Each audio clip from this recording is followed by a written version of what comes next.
Hello and welcome back to the Eisenhower Eagle Football Review. Week 3 of the high school football season was a tough one for the Eagles as they hosted the Chippewa Valley Big Reds. With an overall record of 35-7 against the Big Reds, the Eagles had history on their side. But remember, Chippewa Valley is in the MAC Red for a reason. Shotgun now, 3rd and 12. Starting off in the first quarter.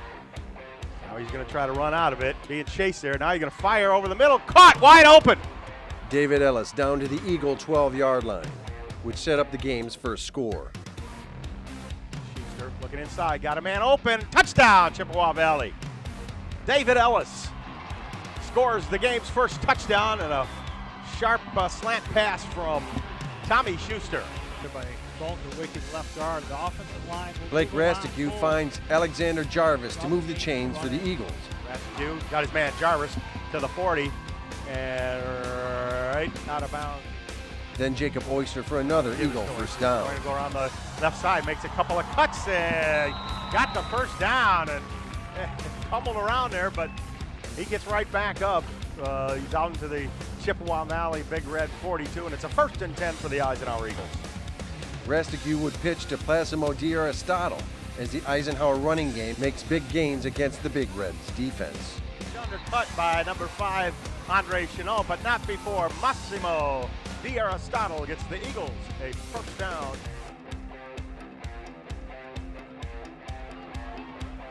Oyster battles for 10 to get down to the Chippewa Valley 2. Blocks off to the 5, and he's all the way down, close to him. Which set up Rasticue for this. There goes Rasticue, touchdown Eisenhower. What a great job there by right guard Zachary Petkoff on the pull. We can hear the pads cracking from up here. That tied it at 7-7. Later, the Eagles lost the ball on a fumble on the exchange, and the Big Reds would finally capitalize on 4th and 7. Out to the side now, Schuster being rushed, he'll fire the end zone, got a man wide open, touchdown, Big Reds. That made it 14-7 Chippewa Valley, but Rasticue and company had an answer for the Big Reds. Here we go, 1st and 10 Eagles, ball's on their own 37-yard line. Rasticue with the shotgun snap, steps up, he's going to go deep, got Kennelly out there, he's got it to the 20, 15, 10, 5, touchdown Eisenhower.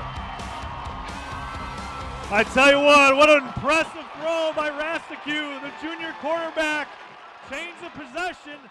Coach DeGiorgio, offensive 63 yards and Ike ties it, 14-14. The number 20, the senior, Ian Kennelly. Schuster looking for the quick hitter, now he goes deep, nice fake. Caught out there by Bunting.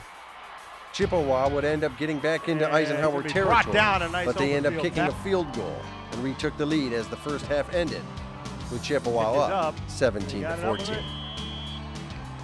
And the kick is good.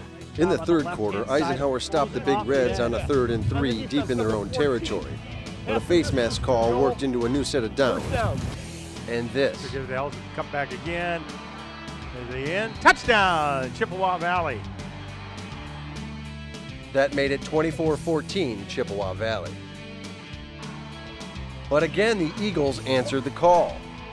Pass caught out there. Pettipool with it. And he's up for over the 35-yard line to the 37 for an Eagle first down. Snap goes over Rasticue's head. He picks it up. Fires it out there. Side up, caught! Oh, what a play!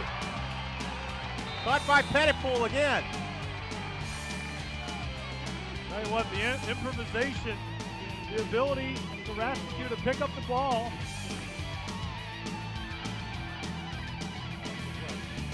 Picked up by the Eagles. Got Aristotle over the middle. Massimo's got it. Breaks the tackle to 35. Out of the 20, lost the football. And he falls back on it. Oh, my. What a heady play by number 11, D'Aristotle. Catches the ball on a seam over the middle. Eisenhower would end the drive with a field goal, cutting Chippewa's lead 24-17. That kick is up. And the kick is good. But Big Red's receiver Ellis would continue to be a thorn in Ike's defensive plans. 15. Hustle it up. He makes a nice move to the outside. Aristotle's there. Can't get him. Ellis may go all the way. Touchdown, Big Reds, no flag. 90 yards, and Chip added to their lead, 31-17. Down by 14 late in the third, but still the Eagles keep fighting. Going deep for Pettipool. He's down there. Got it. What a catch. Unbelievable, Tim. Great throw, great diving catch by Pettipool. Excellent read by the quarterback. Still with the ball at the start of the fourth, Chippewa Valley Ike looks to its running game to make things happen. There goes Rescue. Got a First, nice Caleb Oyster. He pitches to Oyster. To the 10, cuts it back to the 5, down to the 2-yard line. This is a really heady play by Rasticue. He's running an option left. There's a block on the pitchback. He takes it past the second level. Oyster does a good job of staying in good pitch relationship. And Rasticue's right there to pitch it to Oyster. High snap. Rascue's got it. He's not going to go anywhere, I don't think. Yes, he is. Oh! He's going to go to the end zone. Touchdown, Eisenhower.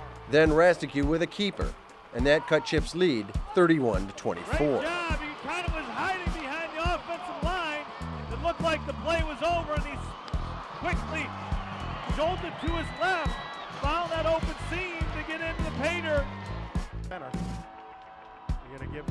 But the battle-weary Eagles had no more answers for the Big Reds, as Chippewa scores 2 more touchdowns to go on and defeat the Eisenhower Eagles by a score of 45-24. And he powers his way into the end zone for a touchdown, Chippewa Valley. We caught up with Eagles head coach Chris Smith after the game.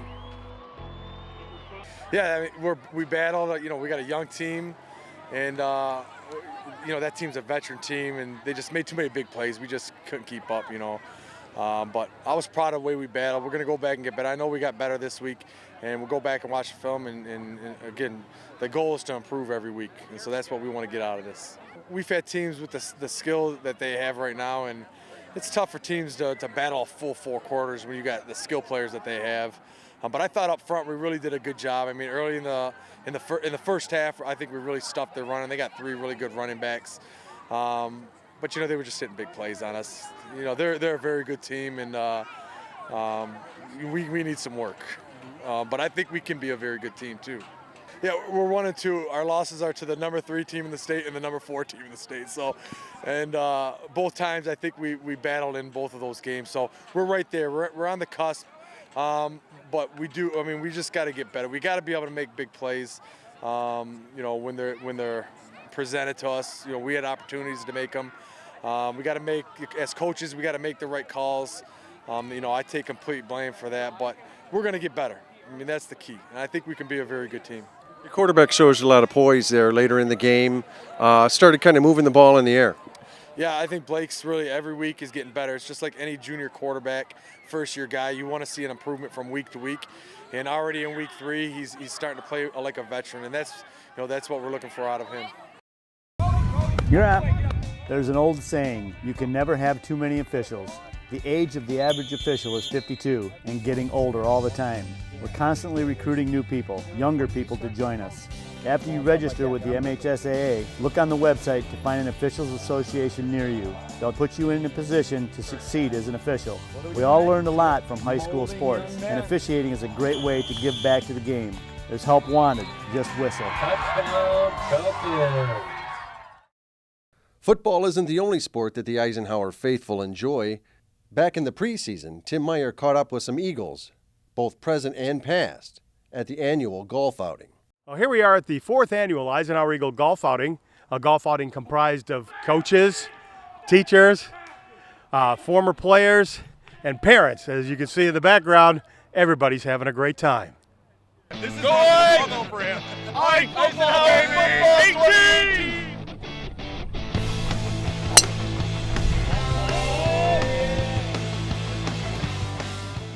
This is the 4th annual golf outing for the Eisenhower Eagle football team, and the 4th annual golf outing that John DeGiorgio has helped organize. And John, as a former player and coming out here and organizing this golf outing, it's kind of different, but you had a great turnout today.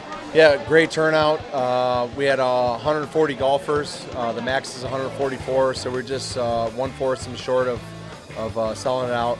And that was the Shabilskis that missed. That could have been the fourth. Yeah. That could have been the one to sell out. Yeah, Steve and Matt. If they would have signed up, they would have got 2 other golfers. Would have been maxed out. But just a great outing. Good good day to kick off the season. We start tomorrow. Had a great group of volunteers with our parents, Tim Bush, Steve Nadolski, Kathy and Jeff Bradsher, Tim Humpert, all those parents, and a couple other parents that helped out. Really did a great job in getting volunteers and getting sponsors to donate to our program, and it was a great outing.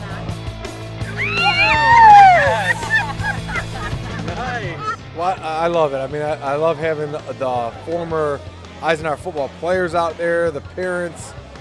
It's just a chance to get us, everybody together for one time before the season starts, and it's really the one time during the year that you get alumni and parents and coaches together and really have a good time, eat some food, play some golf, and it's really an unbelievable thing.